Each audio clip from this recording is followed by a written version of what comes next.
Hi guys. आज मी माझ्या आवडीचा कोकणातला पारंपरिक असा एक गोड पदार्थ बनवायचं ठरवलं आहे.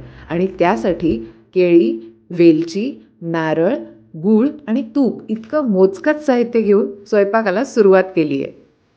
सगळ्यात आधी गॅस पेटवून त्यावर ठेवली कढई. कढईत घातलं तूप.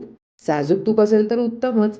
मग एक साधारण 5-6 पिकलेल्या केळ्यांचे असे मोठे तुकडे करून घेतले आणि ते तुपात घालून परतायला सुरुवात केली. हा हा हा हा हा. काय खमंग सुवास सुटला केळी तुपावर परतताना.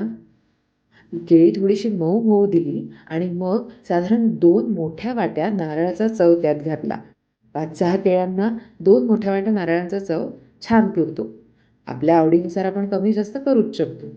आणि ह्या सगळ्या मिश्रणाला छान परतून घेऊन त्याचा रंग बदलू दिला आणि मग घातला 1 वाटी गूळ.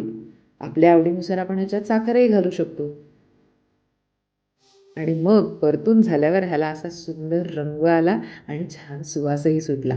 केळी बऱ्यापैकी विरघळून गेली आणि त्याच्यानंतर गॅस बंद करून त्यात घातली वेलचीची पूड.